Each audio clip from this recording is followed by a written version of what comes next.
Esses dias eu estava andando de bicicleta aqui perto de casa e eu vi uma Ferrari muito bonita e comecei a pensar o quanto que custava para manter esse carro e não só o quanto que custava para manter, mas qual que era o seu custo de oportunidade, né, comparado a colocar esse dinheiro da Ferrari em alguma aplicação e ver o quanto que isso renderia por mês. E aí eu comecei a pensar que não só para um carro caro, como é o caso da Ferrari, mas para qualquer carro, eu acho que pouquíssima gente faz essa conta do quanto que impacta por mês, não só o quanto você de fato paga para manter o carro, mas o quanto você está deixando de ganhar por ter o carro. E aí eu resolvi trazer essa reflexão aqui para vocês, para que você tenha essa decisão um pouco mais consciente de todos os custos que estão envolvidos, o quanto você poderia ter de variação, digamos assim, né, por não ter esse carro, e principalmente avaliar. Em São Paulo, que é um lugar que tem muito trânsito, às vezes você leva o mesmo tempo para ir de carro ou de bicicleta ou de transporte público. Então, às vezes, pode ser uma conta que feche para você e a ideia é trazer essa reflexão. Então, para começar, o que eu acho importante é a gente avaliar o que é um ativo e o que é um passivo. Então, ativo basicamente é tudo que coloca dinheiro no seu bolso e passivo é o que tira dinheiro do seu bolso. Um ativo, por exemplo, o seu celular pode ser um ativo, se você utilizar ele para ganhar dinheiro. Né? Se você trabalha com redes sociais, por exemplo, seu celular vai ser um ativo, ele vai te ajudar a trazer dinheiro. O que pode ser um passivo? O mesmo caso do celular. Se você pegar um outro celular, por exemplo, só para jogar algum jogo, né? Ele só vai te tirar dinheiro. Então, ele é um passivo. Percebe como o mesmo objeto ele pode ser ativo e passivo.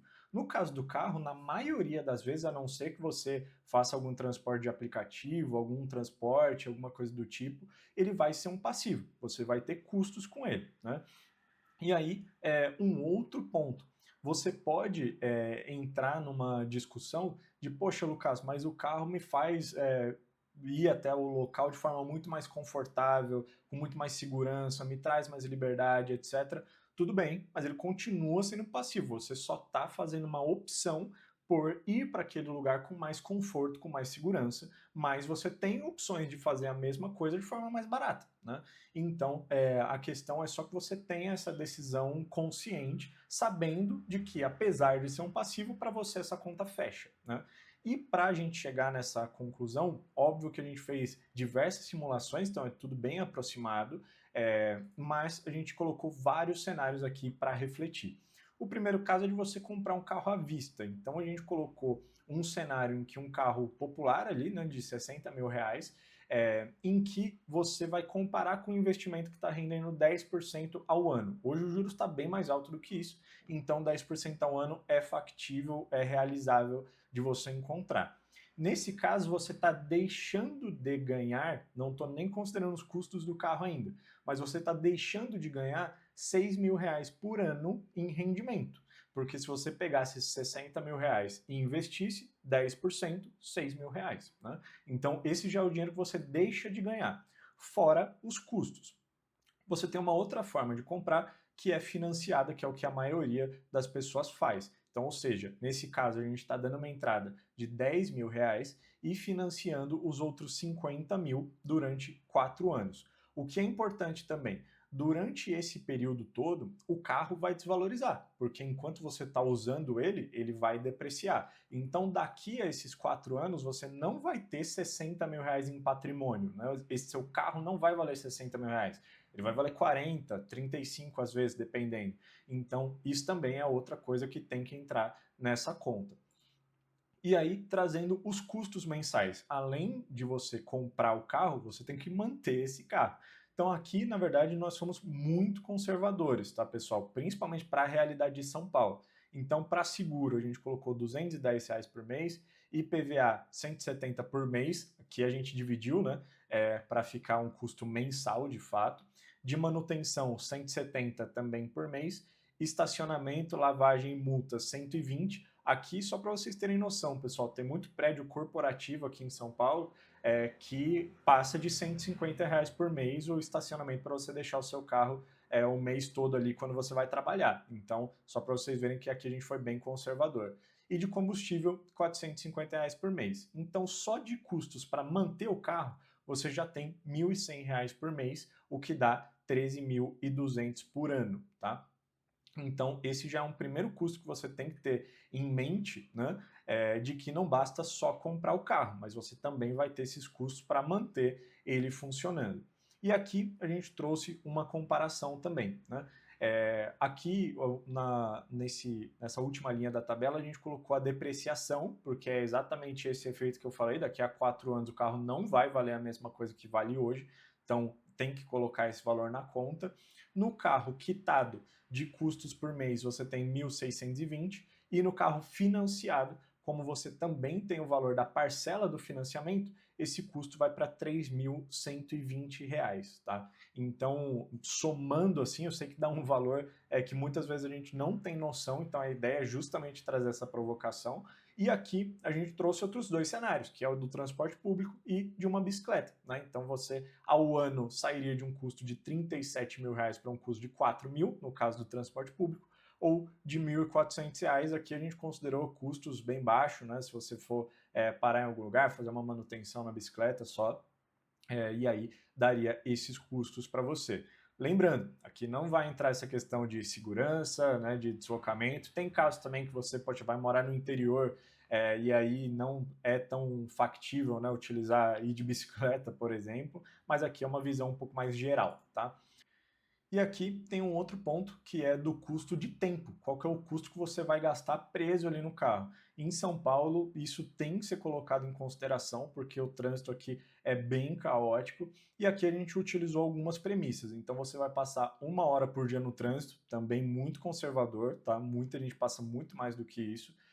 Durante 20 dias no mês, considerando que você trabalha ali, que você tem que se deslocar 20 dias, durante o ano inteiro. Isso durante o ano dá essas 240 horas relativamente perdidas, né? Porque em um transporte público, outra alternativa, você também perderia esse tempo, mas que você poderia estar utilizando esse tempo de alguma outra forma.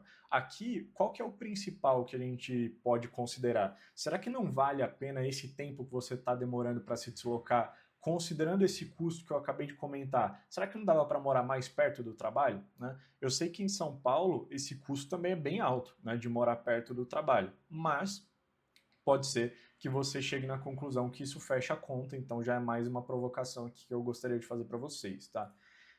Colocando os cenários em comparação. Lembra que o carro financiado lá, ele te dava um custo anual de R$ 37 mil, né?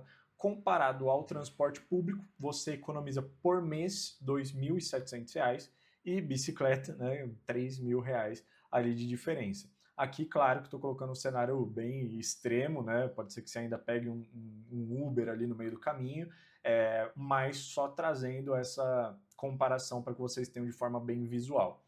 Além disso, a gente tem que colocar qual que é o custo efetivo desse carro. Então, como eu falei, o carro vai desvalorizar, você tem o custo mensal do carro. Então, colocando tudo isso na conta, nessa compra financiada, ou seja, que você só deu uma entrada ali e você está pagando as parcelas mais o custo do carro, durante o período até você quitar esse carro, você desembolsou R$ 187 mil, colocando todos esses custos no meio do caminho, com depreciação e etc. O que é 3 vezes o valor do carro, né? Então é um custo bem considerável. E também tem a comparação de, para ser justo aqui, eu estou considerando que você vai pegar o valor da entrada, porque senão você não conseguiria financiar, e você vai pegar essa diferença que você economizou por mês. Então vamos supor que você não comprou o carro, você pegou esses R$ 10 mil de entrada, né? E essa diferença de R$ 2.700 por mês e investiu todos os meses durante esses 5 anos. Então, tendo essa disciplina, digamos assim, e utilizando algum transporte alternativo, você teria de patrimônio, ou seja, de valor positivo, R$ 257 mil. Ou seja, no primeiro cenário, você gastou R$ 180 mil e terminou com um carro desvalorizado, né?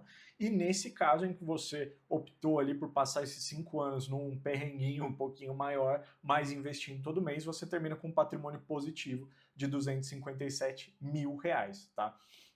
Aqui, eu estou considerando o cenário de juros atual, né, uma estimativa ali de 14%. Isso não é o que vai se manter durante os próximos 5 anos, mas aqui é só para que você tenha esse impacto, tenha essa aproximação e, né, saiba que dá para você fazer esses investimentos e tem que manter essa frequência para atingir esse resultado, tá? E aí, chegando de fato na diferença de estudo, ou seja, comparando o cenário A, em que você compra o carro financiado, e o cenário B, em que você investe esse valor, você tem uma diferença de 440 mil reais. Ou seja, em um cenário você tem 187 mil negativo e no outro 257 mil positivo, fazendo a diferença da 440 mil reais de diferença entre os dois cenários. Tá? Aqui, só um disclaimer para todo mundo, né, pessoal?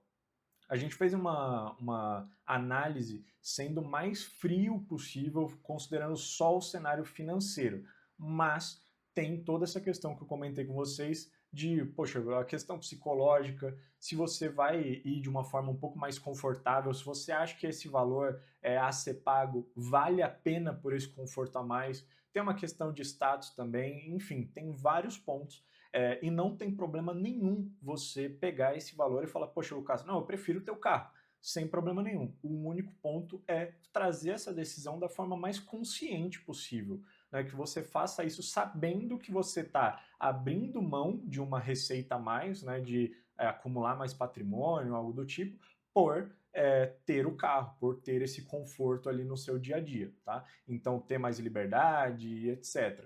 Então, tendo essa decisão consciente, tudo bem. A nossa ideia com esse vídeo é só trazer essa reflexão para você, porque muitas vezes você simplesmente não parou para fazer essa conta e você opta que vale a pena passar um período ali sem carro para acumular um patrimônio, depois comprar o carro novamente, enfim. Então, só trazer essa reflexão para vocês. E por último, fazer um convite. Dentro da Finguide você tem várias formas de fazer essa reflexão com seus dados. Então você pode, tanto através do WhatsApp ou dentro do próprio aplicativo, perguntar para o assistente o quanto que você está gastando por mês de transporte. E aí ele vai te trazer todo um acumulado ali do quanto que você de fato está gastando, qual que é esse real impacto. E aí você faz essa conta de, poxa, será que no meu caso faz sentido ou não ter o carro? Então a gente também consegue te ajudar dessa forma. Se você gostou desse conteúdo, não esquece de comentar aqui embaixo o que você achou. Se você tiver qualquer dúvida, a gente também está sempre à disposição e a gente se vê no próximo vídeo, pessoal.